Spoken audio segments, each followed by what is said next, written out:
de vous présenter le développement du programme CEDVASC au Centre de compétences des maladies artérielles rares à Grenoble, parce que c'est comme ça qu'il faut dire maintenant, a priori.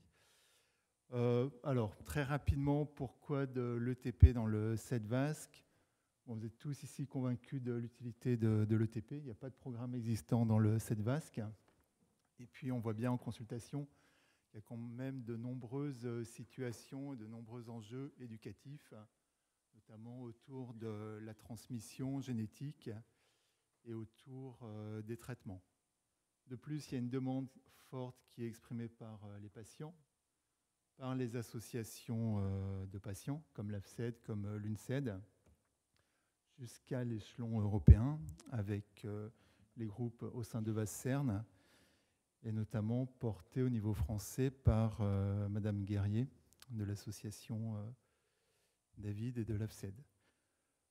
Comment on s'y est pris? Donc nous, on s'est basé en fait sur l'expérience en ETP en maladie vasculaire, parce que je suis médecin vasculaire, notamment avec le réseau Krebswald Grand TED à la Maison des Réseaux, le docteur Sadje, avec l'expertise sur le lymphœdème, sur l'artériopathie, sur l'éducation thérapeutique. Également sur l'expérience du docteur Dietrich, qui est notre généticien référent, qui est responsable du centre de référence des arthrogryposes et qui a un programme d'éducation thérapeutique national dans cette pathologie. Et donc, ça nous a permis de répondre à l'appel d'offres de la DGES en 2020, avec le soutien du centre de référence, de la filière et puis de l'AFCED. Donc, le budget, ça nous a essentiellement servi à payer ce que j'appellerais l'ingénierie de l'ETP, notamment avec l'AFDET représentée par Madame Chauvin, et puis avec également Bernadette Sadje, qui m'a fait l'honneur et puis la gentillesse de continuer à travailler après sa retraite pour lancer le programme. Voilà, donc ça met aussi l'accent sur l'investissement nécessaire quand on rentre dans l'ETP. Comment est-ce qu'on a construit le programme? On a voulu un programme qui était co-construit avec les patients. Donc on a beaucoup travaillé avec un petit groupe de 5-6 patients atteints de CEDVASC, symptomatiques, et avec des groupes de travail en partant des patients, les écouter, des retours vers des professionnels de santé, des retours vers le centre de référence, notamment avec Madame Laforêt au plan des attendus psychologiques. Et puis, donc, ça nous a permis d'arriver à des propositions d'ateliers qu'on pensait proposer aux patients. Donc voilà, avec des choses quand même qui sont assez spécifiques à la pathologie, comme vivre avec le risque de récidive, mon résultat génétique, et après, et un atelier de connaissances sur le CEDVASC. Et puis d'autres ateliers un peu moins spécifiques. Et là, on pourra reparler de mutualisation justement sur le stress, la fatigue au quotidien. On a voulu faire valider ceci par un échantillon de patients un peu plus représentatif.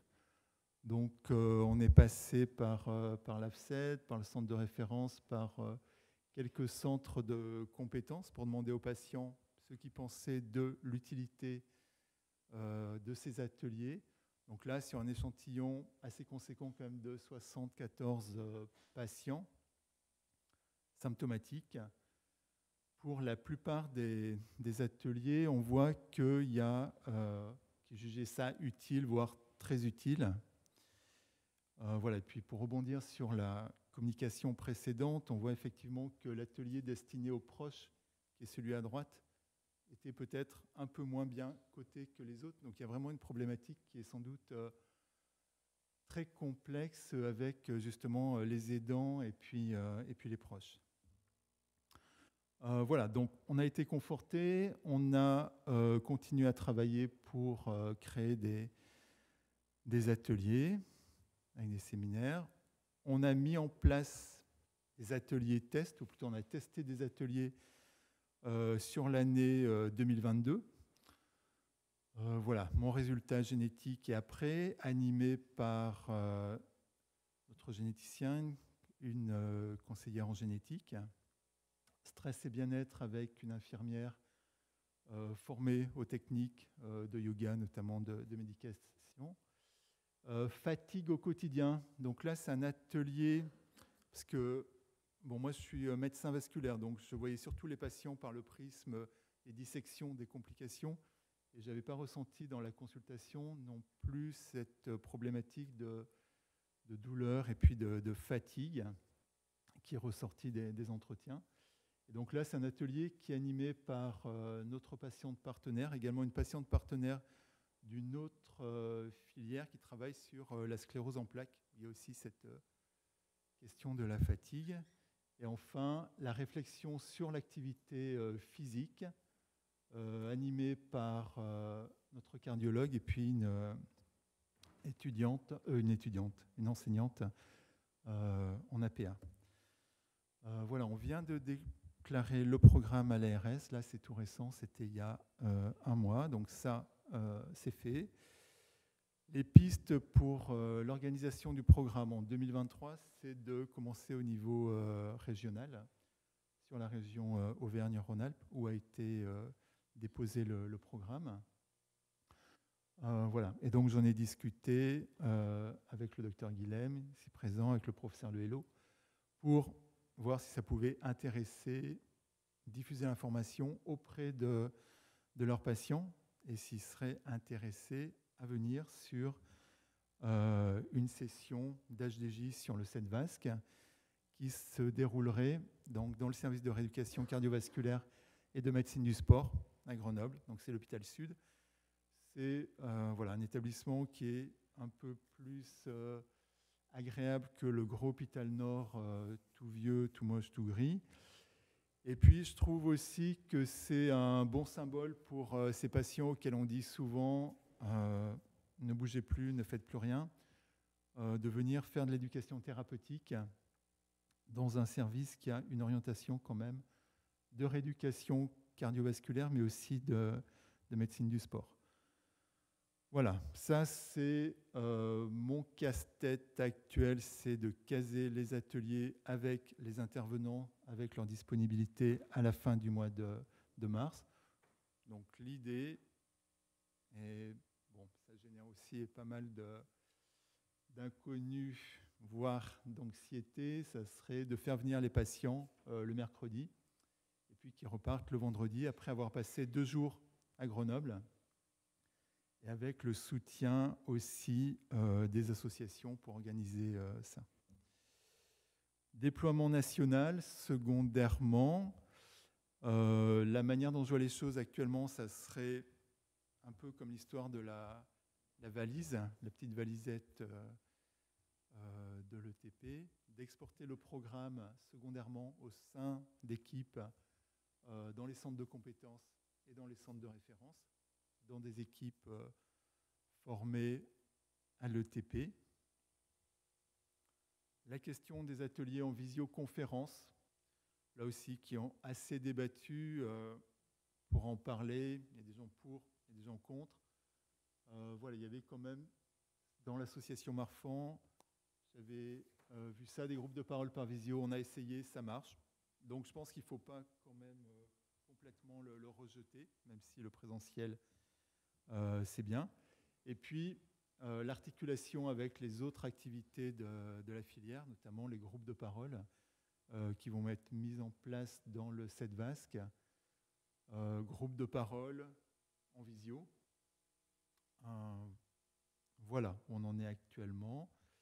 Et juste un petit rappel sur l'équipe actuelle. Voilà, médecin vasculaire, cardiologue.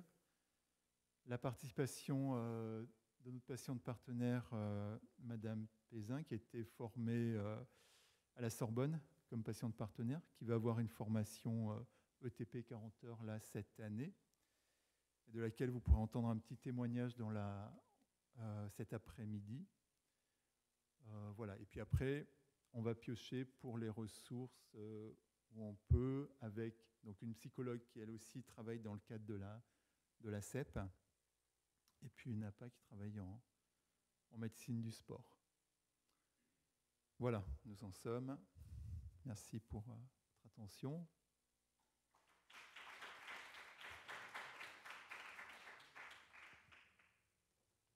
Merci. Donc, beaucoup de travail déjà réalisé, pas encore le bénéfice et de rewarding. Ça va venir. Des questions, des remarques, des conseils à ceux qui ont fait de l'éducation thérapeutique, qui ont lancé des programmes dans les maladies rares. Nous, on avait essayé de faire je dirais cet après-midi, mais on avait essayé de faire un programme d'éducation thérapeutique en présentiel sur une pathologie plus fréquente qu'est le Marfan, dans un centre qui est un centre de référence, et on avait arrêté parce qu'on n'avait pas réussi à recruter. Et on était parti sur un modèle d'hôpital de jour. Enfin non, on n'était pas parti sur un modèle d'hôpital de jour. On n'avait pas considéré que ça justifiait un hôpital de jour, mais c'est peut-être la question qu'on peut aborder là. Parce que du coup, les patients devaient payer pour venir. Donc ils ne venaient pas. Et ça posait aussi des problèmes parce qu'on faisait ça dans la semaine et qu'on n'arrivait pas à avoir des gens qui viennent. Donc voilà, moi, nous, enfin, on verra, mais c'est donc la question de la fin qui est l'extension nationale et la façon de faire, ça me semble vraiment une question importante. Oui. Il faut mettre le micro en on. Non, on. Il y a une petite touche au milieu du micro. Il faut monter un petit curseur. Non, non. Je vais vous passer le mien.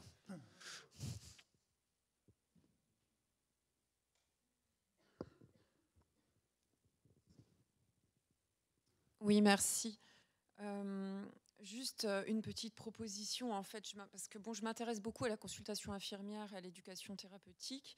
Et dernièrement, j'étais au GEDCOP lors d'autres choses en psychonomie. Je voulais juste vous parler des intervenants libéraux et hospitaliers unis pour le patient, ILUP. Est-ce que vous connaissez ce modèle qui fonctionne en fait, aujourd'hui, il y a énormément d'infirmiers libéraux. De base, moi, je suis infirmière libérale, je me suis donc en consultation, et on est toutes... on pourrait nous facilement, en fait, si vous voulez, en mon idée, hein, moi c'est juste une proposition que je fais comme ça parce que voilà, je suis toute nouvelle ici. En fait, c'est pas très cher, on coûte pas très cher, nous, hein, et l'ARS pourrait nous financer facilement et on pourrait comme ça aider les uns les autres parce que des infirmières libérales, vous en avez partout en fait. Je suis désolé, mais j'ai pas compris. En fait, il faudrait. Donc l'idée, c'est qu'il y a des infirmières libérales et qu'une infirmière libérale puisse. En fait, avec tout le réseau. Enfin, je sais pas comment. Je propose. Vous travaillez où exactement? En fait, moi, je suis infirmière libérale actuellement sur Thionville-sur-Metz, entre sur Metz. Thionville et donc vous êtes ici parce que vous êtes en relation comment? Par le docteur Bisdorf, en fait, à la base d'une patiente, et puis ensuite, moi, je me suis spécialisée en consultation infirmière. Je suis aussi praticienne en psychonomie, en médecine complémentaire, et j'ai des résultats sur une prise en charge globale au niveau des patients dans les maladies rares diverses et cancers.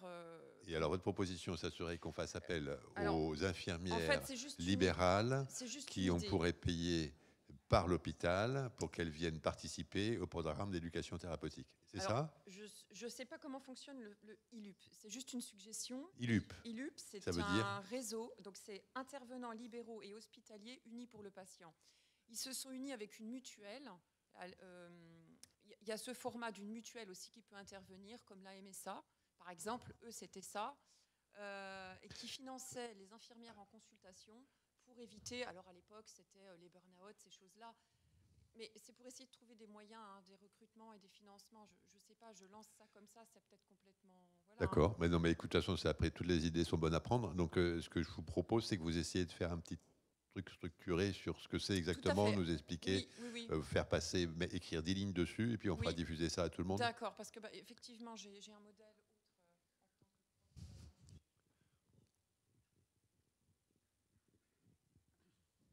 Oui, merci beaucoup Christophe. Donc, le centre de référence soutient fortement cette action du centre de compétences de Grenoble. Et ma question, effectivement, c'était sur l'hôpital de jour. Je pense que c'est plutôt une bonne idée. Je ne sais pas si vous avez prévu effectivement de faire rentrer l'hôpital de jour dans le cadre des 3 ou 4 consultations qui maintenant, dans la nouvelle circulaire frontière, permet de valider un hôpital de jour. Donc, si on considère un médecin, 2 médecins, je ne sais plus, il y avait la psychologue, l'APA, c'est dans ce cadre-là, c'est ça? Il n'y a même pas besoin d'actes techniques, c'est qu'effectivement, c'est des multi-consultations qui font valider l'hôpital de jour. Et du coup, c'est pris en charge sécurité sociale, le transport est pris en charge, et ça, c'est plutôt intelligent, effectivement. Je pense que ça répond en partie aux difficultés de faire des ateliers pour lesquels les patients et les patientes ont parfois quelques heures pour l'atelier, et finalement ça doit dégager toute une journée puisqu'il y a le transport, etc. Donc c'est peut-être une piste effectivement intéressante pour la diffusion. Ouais. Oui, alors commentaire pour l'HDJ, si on est sur l'HDJ, là c'est 2 jours et demi, donc ça fait 3 jours d'HDJ.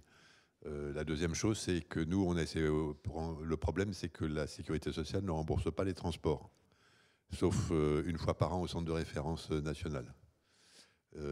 C'était ça dans le temps. Donc c'est pour ça, quand on était confronté à cette situation, la HDJ n'était pas une solution pour quelque chose qui durait plus d'une journée. Donc c'est une difficulté qu'il faudra anticiper. Bien, alors peut-être que je me berce d'illusions, mais j'attends pas mal des associations de patients. Comme financement pour prendre en charge notamment les transports des patients, pour des remboursements. Les transports. Oui, je voulais juste apporter notre expérience à Rennes aussi. Pour un autre programme, on fait effectivement une journée d'hôpital de jour qui permet de donner un bon transport aux patients. Et parfois, ça facilite quand même leur venue. Et une convocation pour aussi le donner dans leur structure où ils vivent. Ou voilà, ça peut aider. Mais c'est sur une journée. Une journée, oui. Ouais. Autre remarque? Sinon, c'est... Oui, une dernière remarque.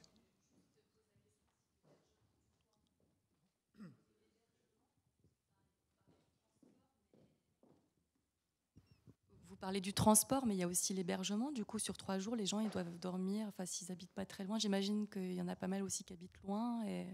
Alors l'hébergement, on a bon, là on avance, mais pas à pas. Le premier truc, c'était la faisabilité, la déclaration à l'ARS. Donc là, on y est tout juste, valider le planning. Et maintenant, on va rentrer un peu presque dans le dur, là, justement, sur le recrutement plus l'organisation. On a une maison familiale hospitalière qui peut accueillir des patients qui viennent justement pour des activités à l'hôpital et qui n'ont pas besoin d'hospitalisation surveillée. Donc ça, c'est une piste principale. Oui. Une question qui est globale à tous les programmes, c'est la formation des personnels qui interviennent dans les programmes d'éducation thérapeutique. C'est-à-dire que là, toutes ces personnes-là étaient déjà formées pour d'autres programmes, avaient déjà bénéficié d'une formation en vue d'autres programmes, ou c'est prévu d'inclure des formations spécifiques pour l'ETP de ces intervenants? Là, actuellement, tout le monde est formé, effectivement, ou avait été formé pour d'autres programmes. Il y a notre secrétaire qui a été formé spécifiquement pour ça. Il y a la patiente partenaire qui va être formée à l'ETP après sa formation patiente partenaire. Mais sinon, en génétique, ils sont formés parce qu'ils ont leur programme. Donc, voilà, tout le monde est formé. Ok, super, merci. Alors, après, théoriquement, c'est la pause. Ce que je vous propose, c'est que, je sais pas, moi, je me sens pas encore très fatigué. Donc, on sursoit un tout petit peu à la pause et on demande à Anouk